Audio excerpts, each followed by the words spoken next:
Bonjour, bienvenue dans cette nouvelle aventure créative, c'est Linda. Je suis très heureuse de vous accueillir aujourd'hui pour un partage de petites idées concernant nos chutes de papier. Je pense que je suis comme tout le monde, j'ai beaucoup de chutes de papier de tout genre. Ça va, voilà, de la gel presse, du papier fait maison, de l'essuie-tout avec de l'encre. J'utilise même des chutes de tissu, bref, je garde tout et à un moment donné j'en ai tellement que voilà, il faut trouver une solution pour les utiliser et j'en ai trouvé une qui me plaît beaucoup. Du coup j'ai décidé de vous la partager aujourd'hui en vidéo. Alors avec cette méthode j'ai réalisé plein de petites choses super sympas que je vais vous montrer et je vous montrerai après comment je procède. Alors avec cette méthode j'ai réalisé des petites enveloppes, voilà. Donc ce n'est fait qu'avec des chutes de papier, des jolies petites enveloppes que l'on peut voilà, venir garnir pour un happy mail ou même simplement mettre un petit mot à l'intérieur et glisser ça dans son junk journal. Voilà, j'ai réalisé une couverture de mini art journal. J'ai partagé hier ou avant-hier un petit reels le montrant.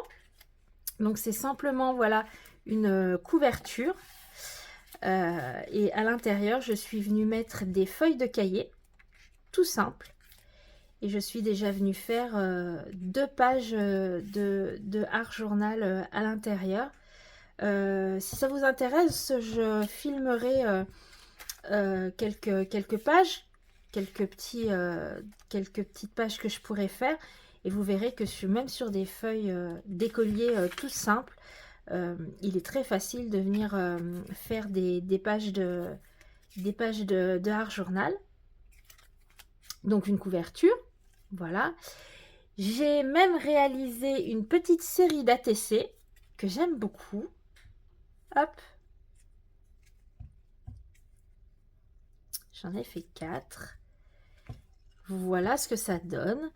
Et puis vous allez voir, je me suis même fait des intercalaires. Je vais vous montrer tout de suite après comment j'ai procédé.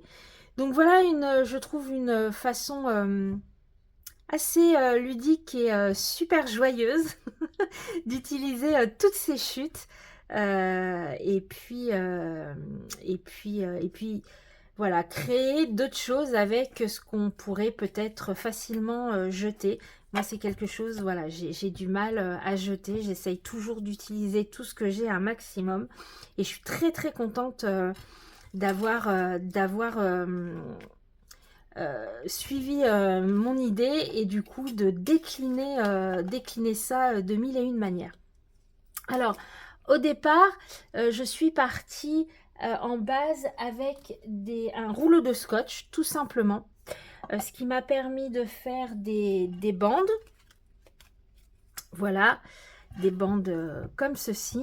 D'ailleurs, je pense que sur mon sur mon mini, quand il sera fini. Je pense que pour le fermer, je viendrai rajouter une petite bande comme ça que je vais venir décorer juste voilà pour le faire glisser, pour faire la fermeture de mon mini. Je pense que c'est un système de fermeture que je ferai comme ça, certainement.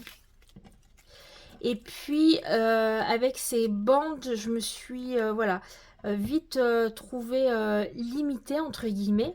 Du coup, je suis passée sur un format beaucoup plus grand, à savoir du couvre-livre adhésif. Voilà, ce qui permet de faire la dimension que l'on souhaite. Et puis de faire plein de créations. Je vous montre le procédé, vous allez voir, c'est tout bête. Je vous reprends en voix off, ce sera beaucoup plus simple pour vous expliquer le procédé. Et surtout, la vidéo sera un petit peu moins longue. Alors, je vous conseille déjà de vous mettre sur une plaque en verre parce que votre couvre-livre, si vous l'utilisez, restera bien plaqué sur la plaque en verre et ce sera beaucoup plus facile pour travailler.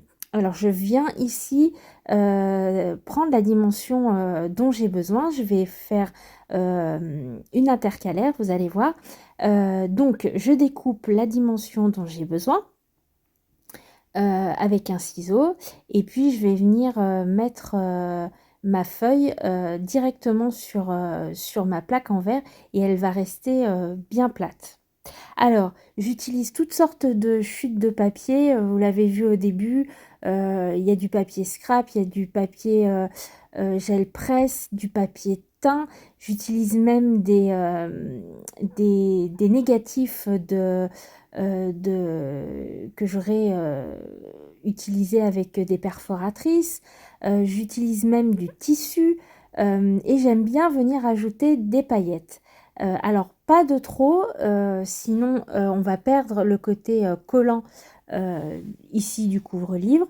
Donc, j'en rajoute un tout petit peu, histoire que ça brille. Et puis maintenant, je viens prendre des morceaux de papier que je vais venir coller bon gré mal gré sur ma page autocollante. Donc, à savoir que si vous utilisez des papiers épais, la fin sera beaucoup plus épaisse. À la fin, ce sera beaucoup plus épais, pardon. Et plus vous utilisez des papiers fins, comme ici des feuilles de livre ou alors des morceaux de tissu, bien sûr, à l'arrivée, votre échantillon sera plus souple. Donc moi ici pour mes intercalaires, j'essaye voilà, de varier, de mettre aussi bien un petit peu de tissu ou de ruban avec des papiers plus ou moins épais. Voilà, j'essaye de faire un mix et puis de mettre les papiers un peu plus épais sur l'extérieur pour que les côtés de mes intercalaires soient un petit peu plus rigides. Mais voilà, vous n'êtes même pas obligé de suivre ça. Faites à l'instinct. Ce que j'aime bien, c'est que finalement, le côté de l'intercalaire que je vais voir sera celui qu'on ne voit pas là maintenant. Et du coup, lorsque je retourne le morceau que j'ai créé, c'est toujours un peu une surprise de savoir comment finalement tous ces morceaux de papier se seront harmonisés ou non entre eux. C'est super sympa, je trouve. Donc je continue, je prends ici un morceau de papier fait maison et puis je viens un peu comme un puzzle, un peu comme une mosaïque, venir recouvrir l'ensemble du papier collant.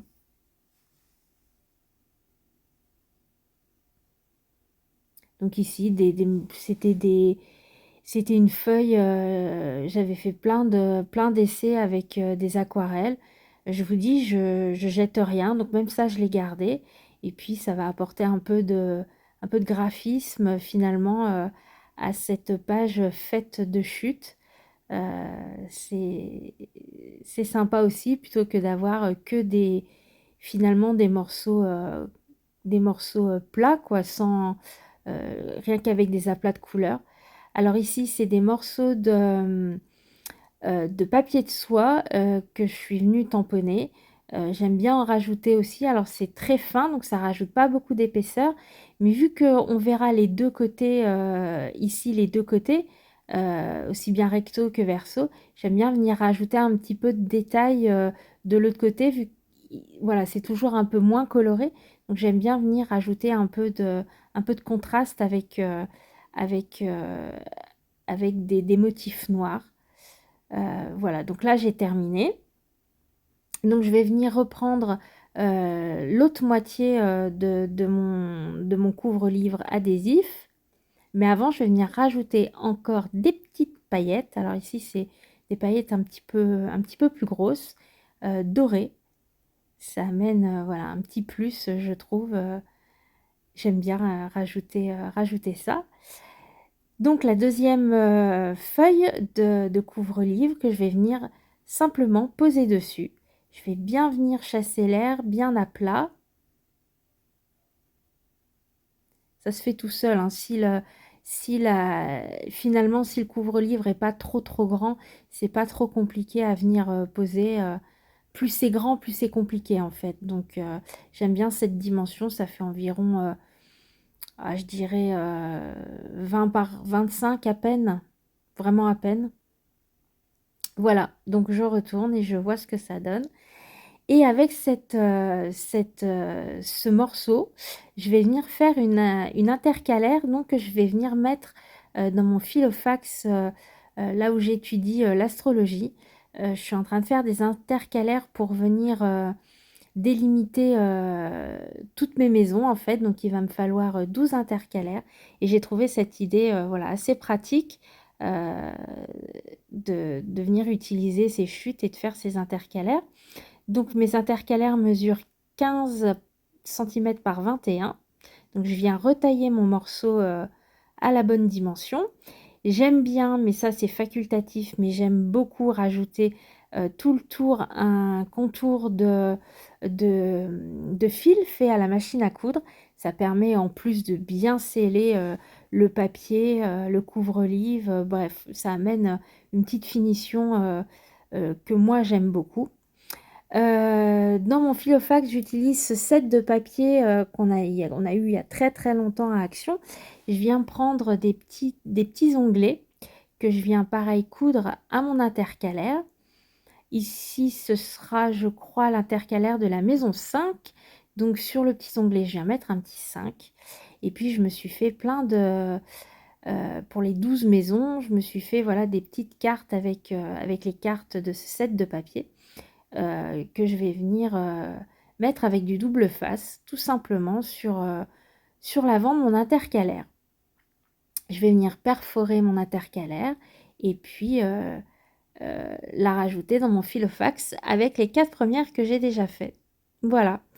Faire des intercalaires pour pas grand chose, avec pas grand chose, ces petites chutes, et je trouve que ouais, c'est plutôt joyeux, je trouve que c'est plutôt sympa. Alors ça fait quelques jours voilà, que je fais ce petit procédé de chute. J'aime beaucoup. Donc je vais vous remontrer, donc là c'est toutes mes intercalaires, je vais vous remontrer tout ce que j'ai déjà réalisé avec ce procédé.